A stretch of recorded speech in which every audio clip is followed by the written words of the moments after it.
Bonjour à tous. Oui, oui, je me tiens au petit rendez-vous mensuel. Me revoilà fin février pour vous faire du coup le book haul, acquisition slash update lecture. Acquisitions, elles sont très peu nombreuses, comme je vous avais prévenu, mais il y en a quand même une.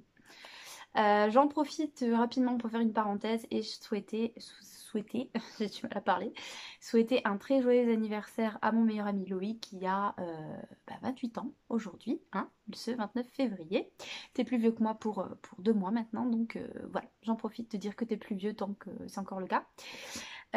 Donc on va commencer tout de suite. J'ai pas tellement de choses à vous présenter, mais comme j'ai tendance à parler beaucoup, on va commencer tout de suite. On va commencer par mes réceptions, acquisitions. Alors mon seul achat du mois, ça a été le Sébastien Fistek, le colis. Je l'ai acheté chez France Loisirs. Je pense sincèrement me désinscrire de France Loisirs parce que je trouve plus grand intérêt à y rester. En fait, je vois l'achat de saison comme une obligation. Il y a parfois des mois où j'ai pas le budget pour acheter un bouquin.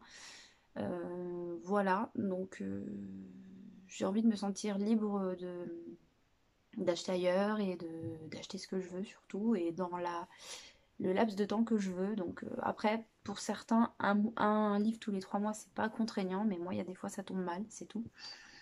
Donc du coup, bref, voilà, je pense honnêtement, voilà, me désinscrire de France Loisirs. J'achète pas suffisamment de bouquins en ce moment pour profiter des euh, 100 points, un livre offert. Voilà. J'achète beaucoup plus raisonnablement, donc du coup c'est vrai que je me retrouve plus trop dans France Loisirs. J'avoue que c'était toujours un plaisir de recevoir le catalogue à la maison, de regarder, de feuilleter. Mais voilà, pour l'instant j'y trouve plus grand intérêt. Alors c'est dommage parce que ça fait, je pense que près de 10 ans que j'y suis. Et voilà, quand j'ai demandé à savoir comment il fallait faire pour se désinscrire, ils m'ont dit, en fait, on est tenu d'acheter 8 livres, en fait, donc ça veut dire, je crois que c'est un engagement de 2 ans, je sais pas, un truc comme ça. Faut acheter 8 livres, en fait, pour pouvoir se désinscrire. Et moi, j'en avais acheté 85. C'est eux qui m'ont donné le décompte. 85 chez eux, donc j'ai la carte or depuis très longtemps. Mais voilà, je m'y retrouve plus, et voilà, il y a des fois où j'ai juste c'est pas que j'ai pas envie d'acheter de livres, c'est que j'ai pas le budget, donc voilà. Même s'il y a des livres très peu chers, parfois c'est zéro budget livre dans le mois.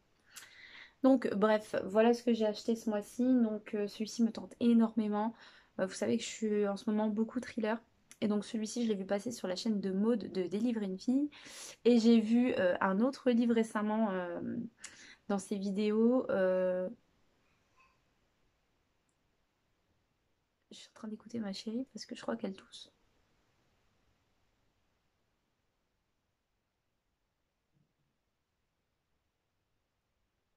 Non, c'est bon. Excusez-moi. En plus, je peux pas faire de montage, alors bon, j'espère que ça vous dérangera pas trop. Elle est dans son parc, dans le salon, donc du coup, j'écoute quand même. Elle s'est endormie, elle s'est rendormie. Excusez-moi pour cette petite pause. Et donc, du coup, elle parlait de Siège 7A, je crois que ça s'appelle, l'autre roman de Sébastien Fistek, qui me fait beaucoup de. C'est pas Fistek, c'est Fitsek. J'ai du mal. Fitsek. Moi, je dis Fistek. Fistek, c'est plus simple. Désolée pour l'auteur s'il passe par là, c'est juste un défaut de prononciation de ma part, je m'excuse. Bref, je vais y arriver dans cette vidéo, vous voyez, ça fait déjà 3 minutes 56 que je parle et rien n'est fait encore. Donc voilà, je crois que c'est siège 7A ou passager 7A, quelque chose comme ça, qui me fait très envie aussi, donc je pense que je me le procurerai un autre jour, mais il sera dans un de mes hauls, c'est sûr. Donc celui-là, j'ai très très envie de le lire. J'avais lu rapidement la couverture, mais la quatrième de couverture, mais j'ai pas envie de me le remémorer parce que j'ai envie de le lire assez rapidement. Donc j'ai envie d'avoir la surprise totale. Donc voilà, il a rejoint ma palle. Ça a été le seul achat de ce mois-ci. Sinon, j'ai dépensé un tout petit peu de sous, mais vraiment un petit peu. 7,50 € pour m'inscrire à la bibliothèque de quartier, de mon quartier, parce que ça va faire 2 ans que j'habite ici dans cette ville et je me suis toujours pas inscrite. Donc du coup, voilà, j'ai envie de pouvoir découvrir plus de livres à moindre coût. Et du coup, bah voilà, c'est chose faite. Donc j'ai emprunté 4 livres, je dois les rendre le 13 mars, donc ça va, je suis pas trop en retard. J'ai choisi U4 de Carole Trébor, donc celui-ci c'est le tome sur Jules. Donc en fait c'est une saga qui n'en est pas vraiment une, vous pouvez lire les 4 tomes dans n'importe quel sens et pas forcément, enfin dans n'importe quel ordre plutôt, pas forcément les lire tous en fait, parce que en fait il s'agit du même contexte, de la même histoire, mais vu par 4 personnages différents il me semble. Et voilà, j'ai vu qu'ils avaient les 4, je suis tombée sur celui-ci en premier, donc puis c'est le premier dans le listing, donc je me suis dit bon bah écoute, on va tenter avec celui-ci. Je sais pas si je lirai les 4, je sais pas vraiment, je crois que c'est quelque chose, c'est une série post-apo il me semble. Alors, Jules, Cory, Dwayne, Yannis, Stéphane ont entre 15 et 18 ans. Ils ont survécu au virus U4 qui a décimé 90% de la population mondiale. Ils ne se connaissent pas, mais ils se rendent pourtant au même rendez-vous.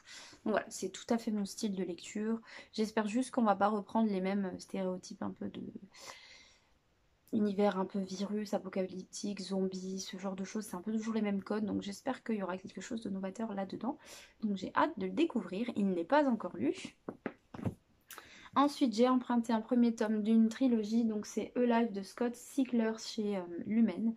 Vous savez mon amour pour les éditions Lumen. Là, j'ai vu qu'ils l'avaient à la bibliothèque. Ils ont la trilogie entière, donc je me suis dit, comme c'est quand même un sacré pavé. Et on a 3 semaines d'emprunt en fait. On peut prolonger, mais voilà, on a 3 semaines d'emprunt.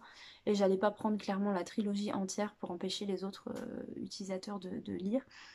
Vu le rythme de lecture que j'ai, quoique en ce moment j'ai un bon rythme, je lis pas non plus suffisamment vite pour me manger une trilogie en 3 semaines en fait.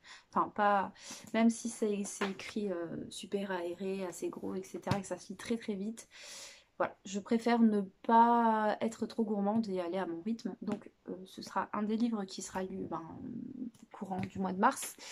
Je sais pas si j'arriverai à lire ces 2 bouquins avant le 13, mais au pire des cas, je prolongerai. Et ensuite, j'ai emprunté et lu 2 BD. Donc, l'adoption. Le tome 1, c'est Kinaya. C'est de Zidrou et Monin. Et c'est publié chez Grand Angle. Gros coup de cœur pour cette BD. Alors, je fais un haul et d'être lecture en même temps, parce que j'ai pas envie de revenir ensuite sur les mêmes livres.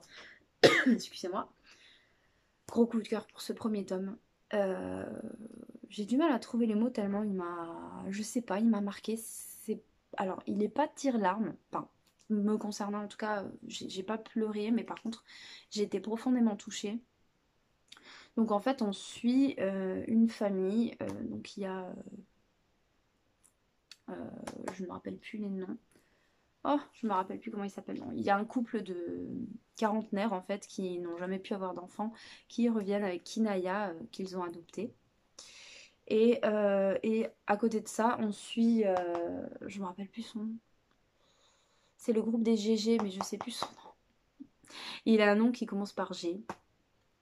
Gérald, peut-être, je me rappelle plus du tout. Je les ai tellement bouffés qu'en fait, j'ai plutôt prêté à l'histoire qu'au prénom. En fait, je me rappelle plus du tout comment il s'appelle. Euh, Gabriel. Voilà, il s'appelle Gabriel. Donc lui, c'est le père de celui qui a adopté. Donc c'est le grand-père, en fait, adoptif de Kinaya. Je me suis tellement attachée à cette petite fille. Alors, elle parle très peu parce que du coup, elle parle pas la même langue. Elle parle l'espagnol, il me semble, vu qu'elle vient euh, du Pérou. J'ai un très gros trou de mémoire, du Pérou, pardon. Il y a eu une catastrophe naturelle et voilà, elle s'est retrouvée sans parents. Et donc voilà, elle arrive en France.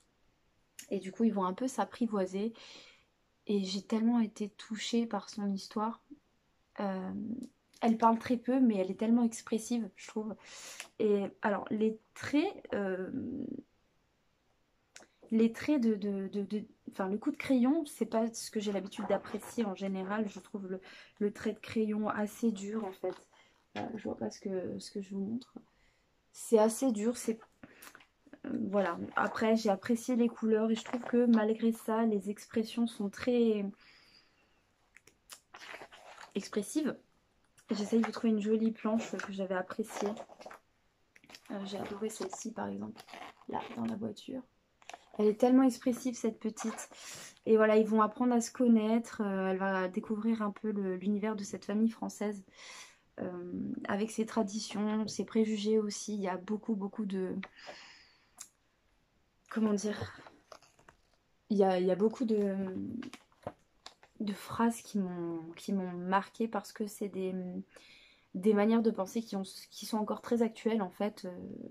Par exemple sur le fait que quand une catastrophe naturelle arrive, on s'en inquiète pas tant que c'est pas, tant qu'on n'est pas directement touché. Enfin voilà, il y a plein de choses troublantes de vérité et c'est vraiment ça qui m'a... Parce que en fait les choses qui sont exprimées par la famille et notamment par Gabriel, c'est des choses que les gens ne disent pas à voix haute en fait. C'est des choses qui sont pas enfin, pas politiquement correctes. Elles sont pas, c'est pas amoral, mais voilà, c'est pas quelque chose qu'on doit dire enfin, devant les gens, qu'on doit penser. On n'est pas censé penser comme ça en fait. Et il dit tout ce que beaucoup de gens pensent tout bas. Et j'ai trouvé ça tellement, tellement troublant de vérité. C'est vraiment ça, c'est troublant en fait. Et, euh, et voilà, je me suis énormément attachée à la relation surtout entre Kinaya et Gabriel, qui va vraiment évoluer au fil des planches. Par contre, la fin, alors là, total déconvenue. Il y a vraiment une chute à la fin à laquelle je m'attendais absolument pas. Et du coup, ce qui fait qu'on a vraiment envie d'enchaîner sur le tome 2 tout de suite. Chose que j'ai faite. Donc le tome 2, pareil, la colorisation, tout ça, j'adore. Le trait est toujours un peu dur, mais voilà, ça transmet vraiment les émotions qu'il faut. Donc c'est la Garoua, l'adoption, donc toujours de même auteur, même illustrateur, pardon, toujours même maison d'édition. J'ai pas aimé ce tome 2, clairement. Comment dire, vous en parler sans vous spoiler, c'est très difficile parce que en fait, on aborde un thème dans ce premier tome qui n'est pas du tout suivi dans le tome 2. Euh, je comprends la morale, le message qui veut être passé à la fin, mais en fait j'ai l'impression qu'en fait entre le tome 1 et le tome 2, il manque 3 tomes en fait. On passe de A à Z sans aucune transition. À la fin du tome 1, clairement on s'attend à une suite, on s'attend à avoir des nouvelles de Kinaya. Alors on en a, hein, mais très très peu. Et je suis restée sur ma faim, clairement, je suis frustrée de ce tome 2, je ne comprends pas, enfin, je comprends le message voulu, mais c'est pas ce que je voulais lire en fait, c'est clairement, et j'ai l'impression que beaucoup de personnes sont dans mon cas, et je suis tellement déçue de la tournure que prend ce tome 2. C'est attendrissant sur voilà, le message qui veut être transmis, mais c'est absolument pas ce à quoi je m'attendais et ce que je voulais lire surtout. Donc voilà, très déçue par ce tome 2. J'ai quand même apprécié retrouver les personnages. Gabriel est super attachant. Mais voilà, je trouve que on nous a offert quelque chose, une ébauche de quelque chose, d'une histoire dans le tome 1 et le tome 2, il nous l'enlève tout de suite. C'est comme si on tendait un jouet à un enfant et qu'on lui enlevait de suite. Et ben moi, ça m'a fait cette impression-là. J'ai totalement... Enfin, excusez-moi pour le reflet. C'est vraiment... Si je devais résumer en un mot ce tome 2, c'est frustration. En 2 mots. Frustration extrême. 2 mots. Là, voilà. Je suis déçue. Si vous l'avez lu, n'hésitez pas à me partager votre avis parce que là, vraiment, ce tome 2 me laisse perplexe en fait. Je comprends pas. Enfin, voilà. Ouais. Si je devais garder qu'un souvenir, ce serait du tome 1 parce que le tome 2, vraiment, il m'a tellement déçu que. On comprend, on se dit oui, c'est peut-être mieux comme ça, mais on est tellement frustré en fait. Et voilà. Clairement, je pense que la plupart des lecteurs qui ont commencé cette série de BD en fait, hein, qui est en 2 tomes, euh, et beaucoup n'ont pas vu venir la chute, je pense. Donc voilà, je vais arrêter de blablater là-dessus. Je suis tellement, mais tellement déçue. Tant pis. Donc c'est pas avec ça que j'avais commencé le mois. Par contre, là je vous en ai parlé parce que c'était dans l'ordre de présentation des lectures. J'avais commencé, je crois que je vous avais laissé, j'étais dans... attendez, je cherche le tome 1. Non, j'étais dans le tome 2, il me semble. Donc j'ai lu le tome 1 de X-Haul. J'ai décidé de me refaire la trilogie parce que maintenant vous savez que je lis les sagas à la suite. Donc X-Haul, le tome 1 qui n'a pas de sous-titre de Rachel Hawkins. Je sais pas pourquoi, je confonds toujours Rachel Hawkins avec Amanda Hawkins, qui est l'auteur de la série Thrill. Ça me frotte le nez, excusez-moi. Du coup, ensuite, j'ai enchaîné sur le tome 2, qui est Le Maléfice. Je vous en avais parlé un tout petit peu dans mes stories Instagram. Alors, le tome 1, à l'époque, j'avais lu les 2 premiers tomes, j'avais jamais lu le tome 3, et c'est pourquoi je relis la trilogie afin de terminer enfin cette trilogie. Le tome 1, j'ai bien apprécié. Voilà, on reprend les codes d'un univers fantastique, un peu young adulte, avec des petites amourettes, des petits pouvoirs. Voilà, le tome 1 mettait bien en introduction le contexte, voilà, c'était bien.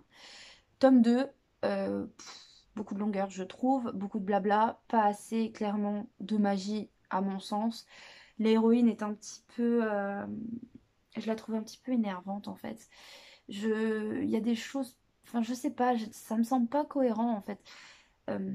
Alors là, je vais peut-être spoiler, donc si vous voulez pas être spoilé et que vous voulez lire cette saga, surtout arrêtez-vous là et vous passez plus tard à la suite. Euh, on apprend donc dans ce tome 2, pas dans le tome 1, dans le tome 2, je crois que Sophia, est un démon. Donc les démons, normalement, il y en a très très peu. Voilà, c'est pas une espèce qui est courante.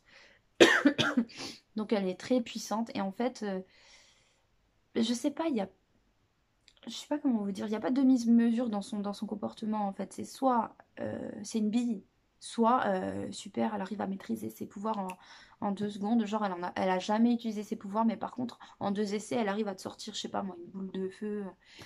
Enfin voilà, c'est. J'ai pas tellement les arguments là-dessus, mais j'ai trouvé ça un petit peu long, le tome 2, beaucoup de blabla, des choses un peu qui sont pas indispensables, je trouve, pour avancer. Et finalement, en fait, ça sonne un peu creux. Alors, j'avais un super souvenir et avis dans le temps, mais en fait, je pense que j'en avais tellement un beau souvenir que je me suis forgé une espèce d'attente, en fait. Et finalement, bah, c'est pas un coup de cœur, hein. Donc voilà, mine de rien, on est quand même happé par les événements, on a quand même envie de savoir ce qui va se passer, mais c'est pas un engouement.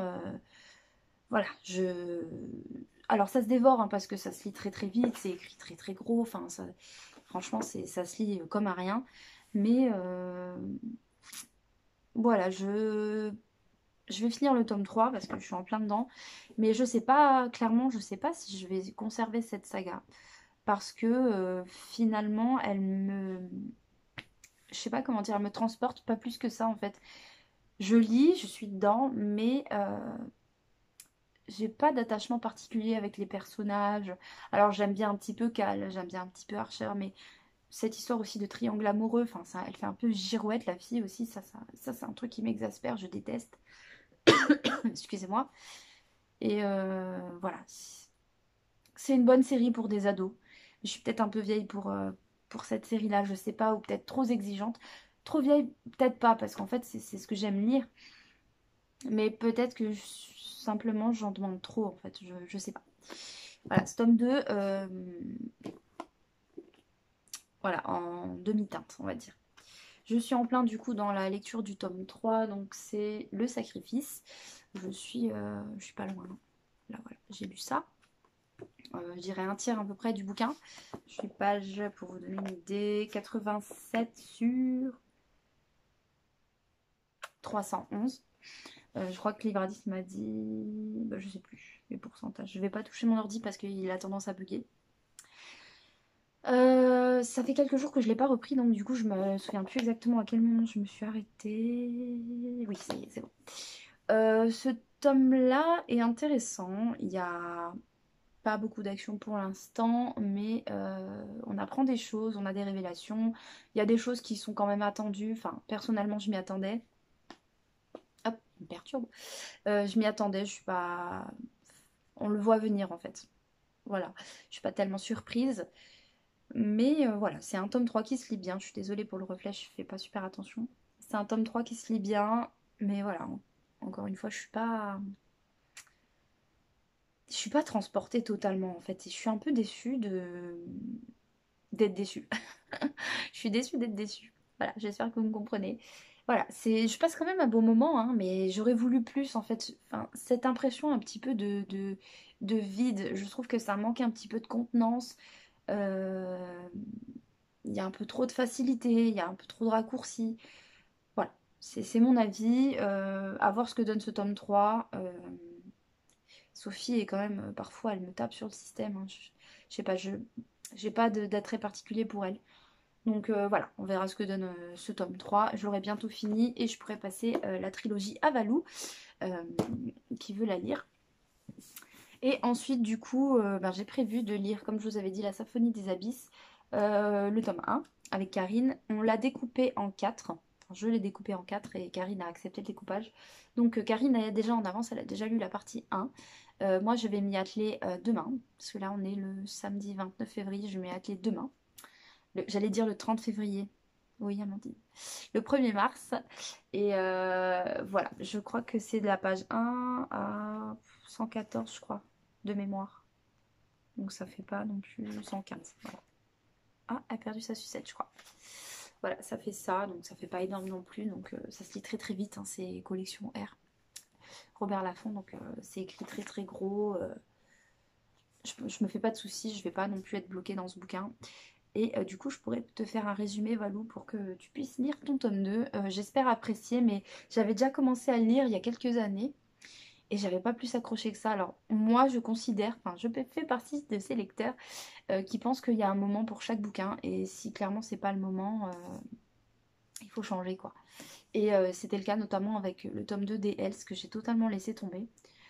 Donc que je reprendrai plus tard hein, parce que j'ai bien apprécié le tome 1 mais voilà, je pense qu'il faut pas, il y a tellement de choses à découvrir, tellement de livres qui m'attendent que voilà, j'ai pas envie de gaspiller mon temps et de me forcer. C'est comme les abandons de livres, maintenant j'hésite plus en fait, si ça marche pas, et ben je laisse tomber, je passe à autre chose et puis voilà.